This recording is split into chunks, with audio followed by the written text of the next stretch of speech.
పితా పుత్ర పవిత్రాత్మ నామమున ఆమెన్. ప్రభునందు మిక్కిలి ప్రియ సహోదరి సహోదరులారా, పునీత అన్నమ్మ జోక్యమ్మ గారి యొక్క పండగ వాక్య పరిచర్యకి ప్రేమతో ఆహ్వానిస్తున్నాను. మత్తయి శుభవార్త 7వ అధ్యాయము 16 నుండి 18 వరకు పవిత్ర వచనములు. యేసు ఈ రీతిగా బోధింపనారంభించను.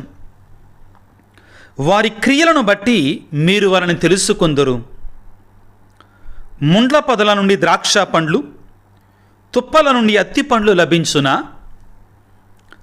మంచి చెట్టు మంచి పండ్లను, చెడు చెట్టు చెడు పండ్లను ఇచ్చును. మంచి చెట్టు చెడు పండ్లను, చెడు చెట్టు మంచి పండ్లను ఇయ్యజాలదు అని పలికెను. క్రీస్తునాథుని యందు మిక్కిలి ప్రియులకు సహోదరి సహోదరులారా, యావత్ కథోలిక శ్రీ సభ జూలై 26వ తారీఖున మరియ తల్లి యొక్క తల్లిదండ్రులు దివ్యబాల యేసు ప్రభు యొక్క అమ్మమ్మ తాతయ్యల యొక్క పండగని ఘనంగా కొనియాడుతూ ఉంది. ఈ సందర్భంగా ఎవరైతే అన్న, అన్నమ్మ, యాన్, జాకిమ్ అని ఈ విధంగా వీరిరువురి పేర్లు పెట్టుకున్నారో వారందరికీ, అదేవిధంగా మీ అందరికీ కూడా ఇదిగో ఈ అన్నమ్మ జాకిమ్మ గారి యొక్క పండగ శుభాకాంక్షలు తెలియజేస్తూ ఉన్నాను. ప్రత్యేకమైన రీతిలో ఈ రోజున ఎవరైతే మఠవాసులు సెయింట్ యాన్స్ కాంగ్రిగేషన్స్లో సొసైటీస్లో ఉన్నారో వారి జీవితాన్ని దేవునికి అన్నమ్మ గారి యొక్క సంస్థలలో ఉండి సేవ చేస్తున్నారు, ప్రజలకి సేవ చేస్తున్నారు, వారందరికీ కూడా మనఃపూర్వకంగా పండగ శుభాకాంక్షలు తెలియజేస్తూ ఉన్నాను. ప్రియులకు దేవుని బిడ్డలారా, మరియ తల్లి యొక్క తల్లిదండ్రులు పునీత అన్నమ్మ జోక్యమ్మ గారు. అన్నమ్మ అంటే దైవకృప, జోక్యము అంటే దేవుడు ఉద్ధరించును, దేవుడు సిద్ధపరచును. వారిరువురి పేర్లలోనే ఎంతో గొప్ప పరమార్థం దాగి ఉంది ప్రియులారా. అన్నమ్మ అంటే దైవకృప, జోక్యము అంటే దేవుడు సిద్ధపరచును, దేవుడు ఉద్ధరించును అని అర్థం ప్రియులారా. ఈ అన్నమ్మ జోక్యముల గురించి బైబిల్ గ్రంథ పుస్తకాలలో మనము చదువుకోము, వారి పేర్లు మనం చదువుకోము, వారి జీవిత విశేషాలు కూడా మనకు తెలియదు ప్రియులారా. మరి ఎలా మనకు తెలిసింది అంటే, దేవుడు మనకిచ్చినటువంటి ఈ బైబిల్ గ్రంథం, ముఖ్యంగా నూతన నిబంధన రాసిన కాలములోనే బైబిలు ఏతర గ్రంథాలు చాలా రాయబడ్డాయి. వాటినే ఎక్స్ట్రా బిబ్లికల్ సోర్సెస్ అని పలుకుతారు. ముఖ్యంగా అన్నమ్మ జోక్యమ్మ గారి యొక్క పేర్లు కానీ వారి జీవిత విశేషాలు కానీ మనకి పునీత జేమ్స్ గారి యొక్క సువార్త నుండి అందుతాయి. అయితే ఈ సువార్త మనకు బైబిల్లో ఉండదు, దానిని అంగీకరించబడిన క్యానన్లో అది మనకు కనబడదు ప్రియులారా. ఏది ఏమైనప్పటికీ అదే కాలంలో రాయబడింది కాబట్టి దానిలో రాయబడినటువంటి కొన్ని అంశాలని అంగీకరించటం జరిగింది ప్రియులకు దేవుని బిడ్డలారా. ఇక వారి యొక్క జీవితాన్ని ఒక నిమిషం పాటు మనం ధ్యానం చేయటానికి ప్రయత్నం చేద్దాం. అన్నమ్మ గారు బెత్లెహేము నగరములో యోదయ ప్రాంతములో ఒక గొప్ప ఇంటి బిడ్డగా జన్మించారు. వయసు వచ్చినప్పుడు జోక్యమ్మ గారికి వివాహం చేయబడ్డారు. వారు కాస్తో కుస్తో కలిగినటువంటి కుటుంబం, మరి పేద కుటుంబం కాదు. గొర్రెల సంపదలు, అదేవిధంగా గొర్రెల మందలు, ఇతర మందలు, పనివారు ఉన్నటువంటి కుటుంబం ప్రియులారా. దేవుడంటే భయభక్తులు కలిగినటువంటి వారు, దేవుని ఎడల పొరుగువారి ఎడల పరిపూర్ణమైనటువంటి ప్రేమను కలిగినటువంటి వారు, నిత్యము నిరతము కూడా దైవ ప్రార్థనలో ఉండేటువంటి వారు, పేద సాధలకి సహాయం చేసేవారు. ముఖ్యంగా జోక్యమ్మ గారి ఇంటి యజమానిగా తనకు వచ్చిన ఆదాయాన్ని 3 భాగాలుగా విభజించేవాడు. ఒకటి దేవునికి, రెండవది పేదలకి, మూడవది మాత్రమే 3వ భాగాన్ని తన కుటుంబ ఖర్చుల కోసం ఉంచుకునేటువంటి వారు. అంత గొప్ప ఉదాత్తమైనటువంటి భావాలు కలిగినటువంటి వారు. గొప్ప మనస్సు కలిగినటువంటి వారు. అయితే ప్రియులారా, వీరిరువురికి కూడా పిల్లలు లేరు. వయసు మళ్ళిన తర్వాత కూడా పిల్లలు లేరు. అయితే ఆ రోజుల్లో యూదుల యొక్క సంప్రదాయం ప్రకారం పిల్లలు లేనటువంటి వారు యెరూషలేమునకు వెళ్ళి 2 తెల్ల గొర్రె పిల్లలను సమర్పించేవారు. తెల్ల గొర్రెలను సమర్పించేవారు. జోకీము గారు కూడా ఆశతో విశ్వాసంతో యెరూషలేము దేవాలయానికి వెళ్ళి అక్కడ 2 తెల్ల గొర్రెలని సమర్పించటం జరుగుతుంది. ఆ సమయంలో అక్కడ కైంకర్యం చేస్తున్నటువంటి పూజారి జోకీము గారికి పిల్లలు లేరని తెలుసుకొని కొంచెం దురుసుగా మాట్లాడటం జరిగింది. ఏంటి, నీకు ఈ వయసు వచ్చేదాకా పిల్లలు లేరంటే నువ్వెంత పాపాత్ముడివో, నీ కానుక నేను అంగీకరించను పో అని తిరస్కరించేసరికి జోకీము గారు హృదయ వేదనతో బాధతో ఇంటికి వెళ్ళటానికి మొహం చల్లక పొలాల వెంటబడి తిరగటం ప్రారంభించాడు. గడ్డం పెరిగిపోయింది, బట్టలు మాసిపోయాయి, గుర్తుపట్టకుండా అయిపోయాడు. చివరికి ఆయనని తన యొక్క సేవకులు గుర్తుపట్టి ఇంటికి తెస్తారు. ఈ మధ్యకాలంలో ఏం జరిగిందంటే, అన్నమ్మ గారు ఉపవాసాలుండి ప్రార్థన చేసి ఒక కుమారుడో కుమార్తెనో దేవుడు ప్రసాదించమని కన్నీటితో ప్రార్థన చేయటం మొదలుపెట్టింది. అంతేకాకుండా దేవునికి ఒక వాగ్దానం చేసింది, నీవు నాకు ఒక కుమారుణ్ణిచ్చినా కుమార్తెనిచ్చినా కానీ ఆ బిడ్డని తిరిగి నీకే సమర్పిస్తానయ్యా అని చెప్పింది. నీ సన్నిధిలో ఎదుగుతుంది, లేకపోతే ఎదుగుతాడు, మగపిల్లైనా ఆడపిల్లైనా అని దేవునికి ఆ తల్లి అన్నమ్మ గారు మాట ఇవ్వటం జరిగింది. అయితే అద్భుత రీతిగా అక్కడ జోకీం గారికి ఇక్కడ అన్నమ్మ గారికి ఒకే సందర్భంలో 2 దేవదూతలు సందేశాన్ని ఇవ్వటం జరిగింది.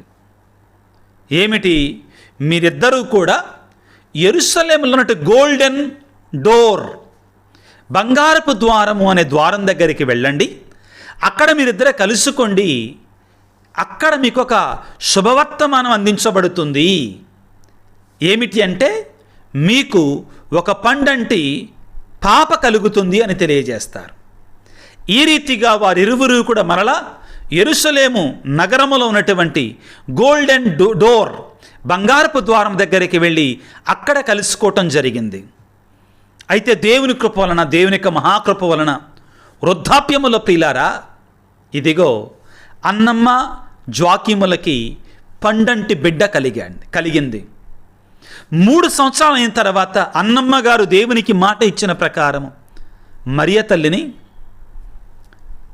యెరూషలేము దేవాలయాన్ని తీసుకొని వెళ్ళి అక్కడ విడిచిపెట్టి రావటం జరిగింది. ప్రియులారా, అన్నమ్మ జోకీము గారి యొక్క జీవితాన్ని చూస్తుంటే నాకు 2 జంటలు జ్ఞాపకం వస్తున్నాయి బైబిల్ గ్రంథం నుండి. మొదటిగా లూకాసు వార్త 1వ అధ్యాయాన్ని చదువుకుందాం ప్రియులారా. లూకాసు వార్త 1వ అధ్యాయంలో మనకి బాప్తిస్మ యోహాను గారి తల్లిదండ్రులైనటువంటి జకరియా ఎలిజబెత్లు మనకు కనబడతారు. ఏం జరిగింది వారి జీవితంలో? లూకాసు వార్త 1వ అధ్యాయం 5వ వచనంలో, యూదియా దేశపు రాజుకు హెరోదు కాలమున అబియా వర్గములోని వాడగు జకరియాను అర్చకుడు ఒకడు ఉండెను. అతని భార్య అహరోను వంశీయురాలు. అదేవిధముగా వారిరువురును దేవుని దృష్టిలో నీతిమంతులై ఆయన ఆజ్ఞలకు బద్ధులై ఉండిరి. ఎలిజబెత్తమ్మ గొడ్రాల గుడ్డొచ్చే వారికి సంతానం లేదు, 2 కడు వృద్ధులు. వీరిలో ఉన్నటువంటి సుగుణాలు చూడండి పిల్లారు. ఏమిటి? దేవుని దృష్టిలో నీతివంతంగా జీవిస్తున్నారు, ఆయన ఆజ్ఞలకు బద్ధులై ఉన్నారు. ఇక్కడ మీకు ఒక సందేశాన్ని అందించాలి. ఏమిటి అంటే, జకరియా ఎలిజబెత్లు ఇద్దరూ కూడా బిడ్డలు లేకపోయినా కానీ దేవునికి చిత్తానుసారముగా జీవించారు, దేవుని యొక్క దృష్టిలో నీతివంతులుగా బ్రతికారు, దేవుని యొక్క ఆజ్ఞలకి బద్ధులై జీవించారు, లోబడి జీవించారు.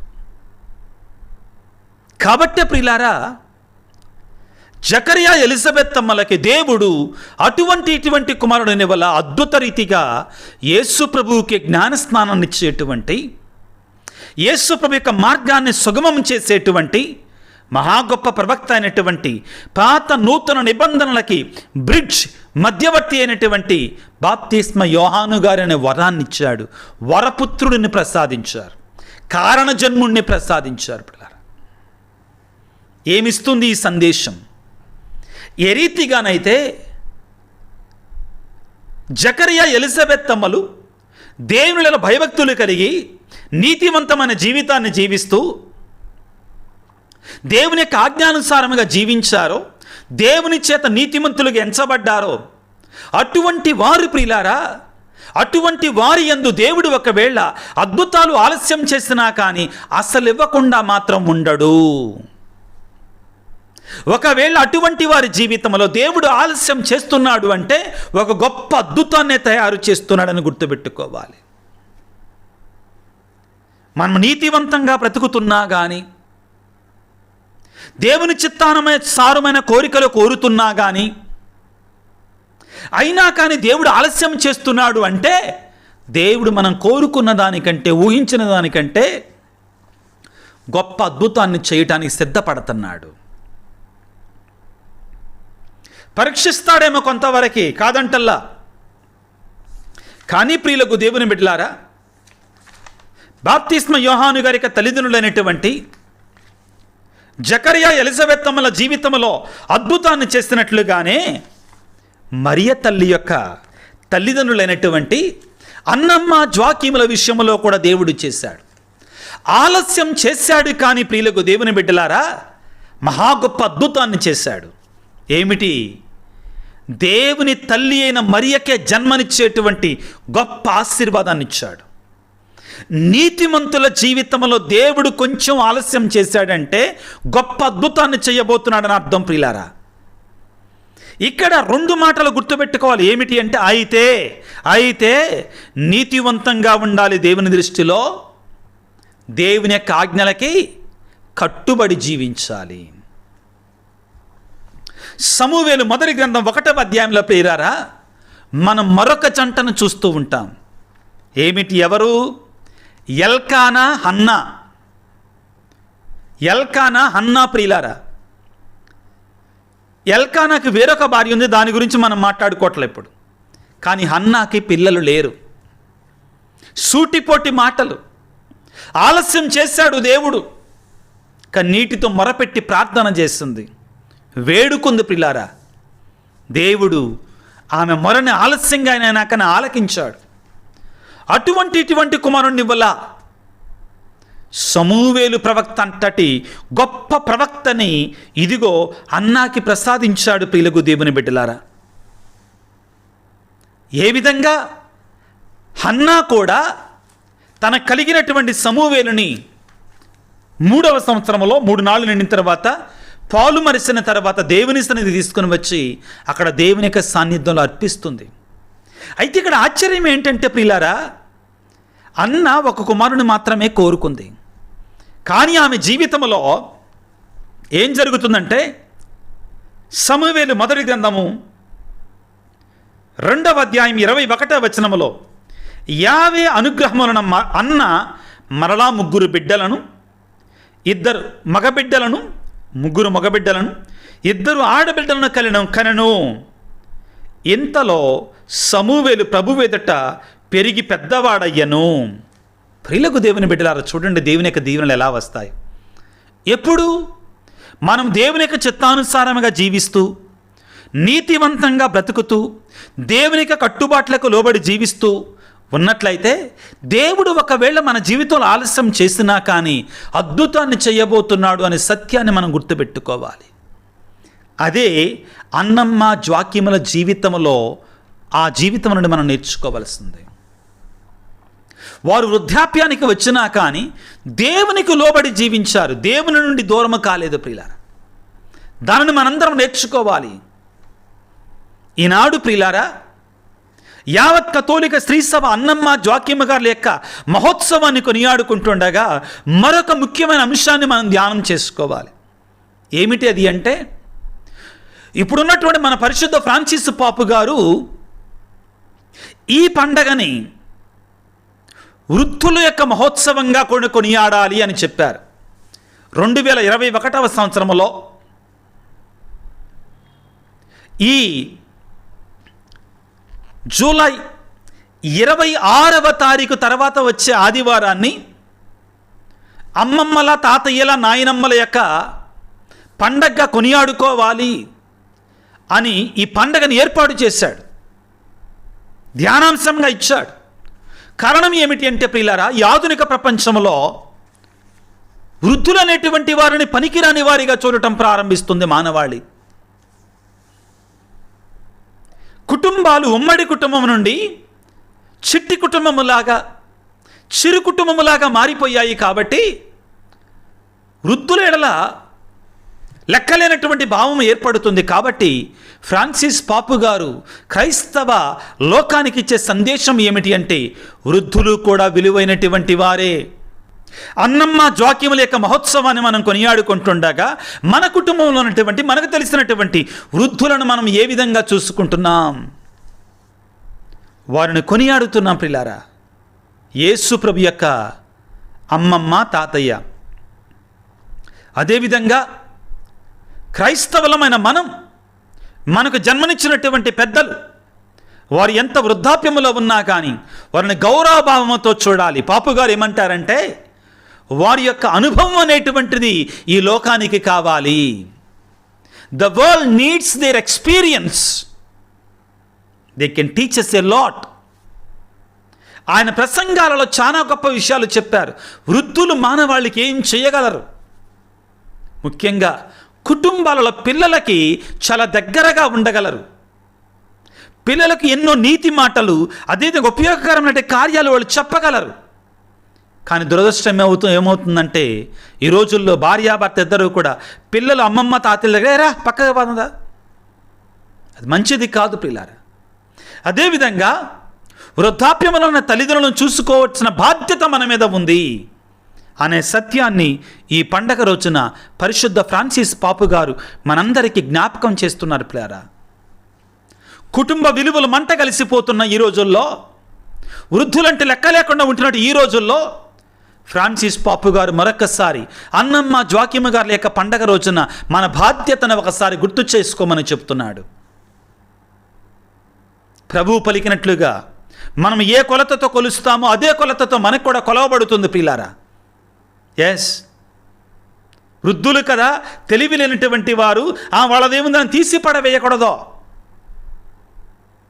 ఒకరోజంట బాగా వయసు మళ్ళినటువంటి ఒక స్త్రీ బాగా అలసటగా, బాధతో, వేదనతో, కంగారుగా, టెన్షన్గా బ్యాంకులోకి వెళ్ళింది. ఒక పెద్ద బ్యాంకులోకి వెళ్ళింది. బ్యాంకులోకి వెళ్ళి, నాయనా, ఆ రోజుల్లో నాకు ఒక చెక్ ఇవ్వు, నాకు 500 కావాలి బ్యాంకులో నుంచి, నాకు అర్జెంటు, నాకు టాబ్లెట్లు కావాలి, నాకు షుగర్ ఉంది, బీపీ ఉంది, నా డబ్బులు నేను తీసుకోవాలి, దయచేసి నాకు చెక్ ఇవ్వనంటే అక్కడ ఉన్నటువంటి వారు ఎగాదగా చూసి, మాకు సమయం లేదు, పోవమ్మా, పో అని చెప్పారు. అలా కాదయ్యా, నాకు షుగర్ ఉంది, నాకు టాబ్లెట్లు కావాలి అర్జెంటుగా, నేను డబ్బులు తీసుకోవాలి, నాకు ఒక లీఫ్ ఇవి, ఎక్స్ట్రా లీఫ్ అంటారండి, స్పేర్ లీఫ్ అంటారు, చెక్ లీఫ్. మన దగ్గర చెక్ పుస్తకం లేకపోయినా వాళ్ళు ఇచ్చే అటు వెసులుబాటు ఉంటుందండి. 500 కోసం వస్తారు ఇక్కడ ఈ చెక్కి, ఏటీఎంలో తీసుకోండి అమ్మా, ఏం పని లేనట్టుగా వస్తారని ఇసురుకున్నాడు. పక్కలు కూర్చోపక్కడనని ఆమెను అక్కడ పక్కన కూర్చోబెట్టాడు. ఒక అర్ధగంట తర్వాత పిలుస్తా వెళ్ళమన్నాడు. అర్ధగంట అయిపోయింది, గంట అయిపోయింది. పాపం ఆ వృద్ధాప్యంలో ఉన్నటువంటి ఆ ముసలావిడ ఏం చేయాలో అర్థం కాలేదు. మళ్ళొకసారి వచ్చింది, నాయన నాకు కొంచెం అర్జెంట్ నాయన, ఎల్లమ్మా ఇల్లు కూర్చోమ్మా, పిలుస్తానన్నా కదా అని గట్టిగా కసురుకున్నాడు.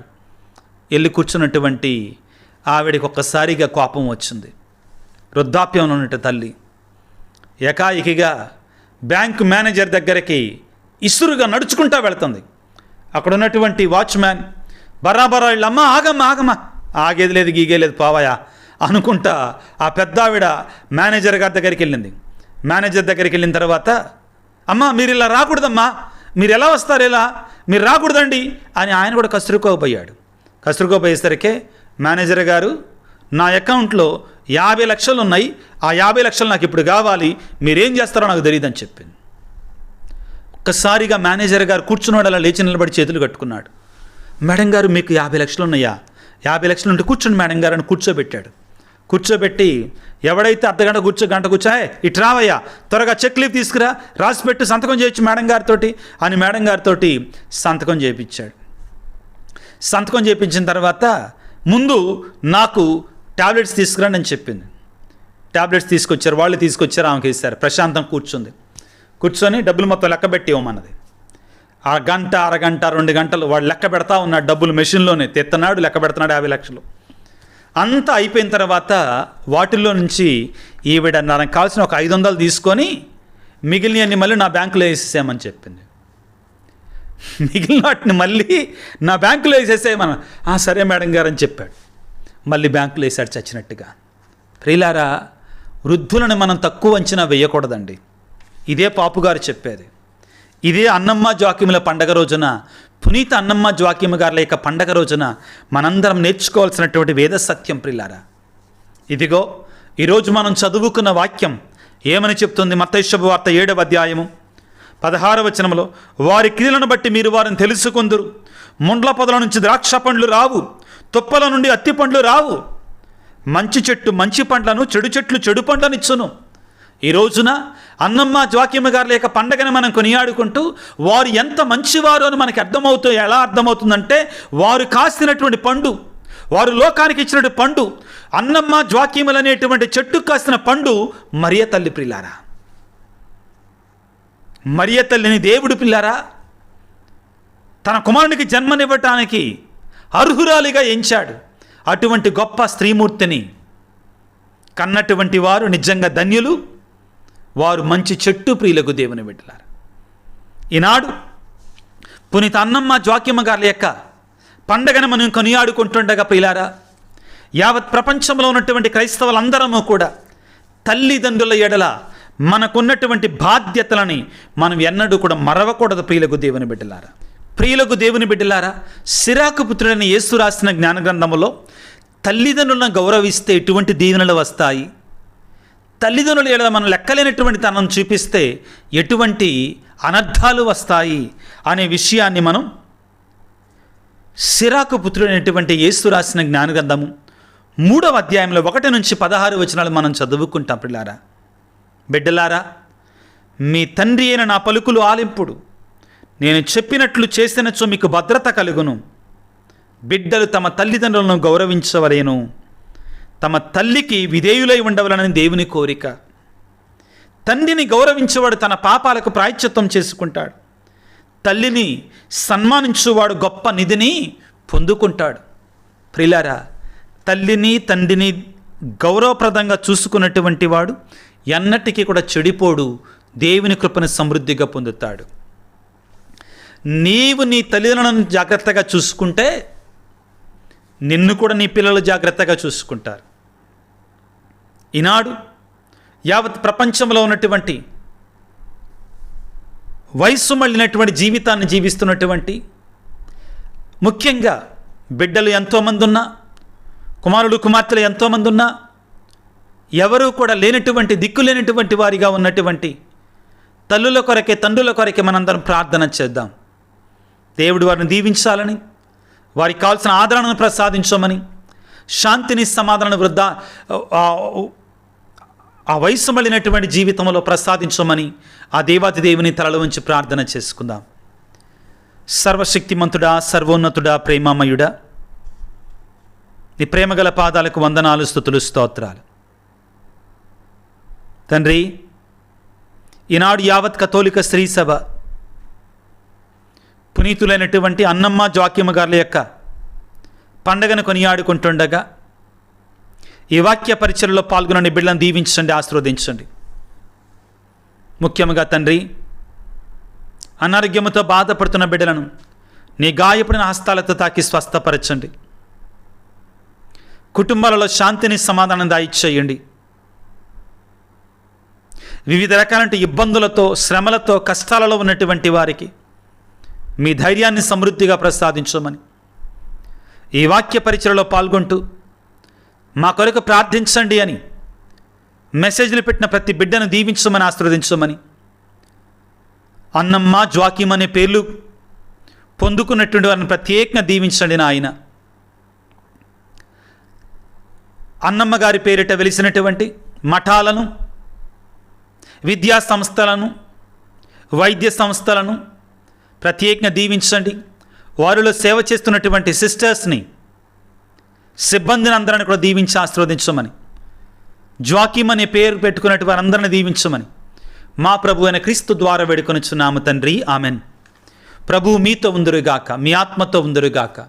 సర్వశక్తి గల సర్వేశ్వరుడు పిత, పుత్ర, పవిత్రాత్మ మిమ్మందరిని చల్లగా దీవించి ఆశీర్వదించి కాపాడుదురుగాక. God bless you. దేవుడి మిమ్ము దీవించుగాక. ఆమెన్.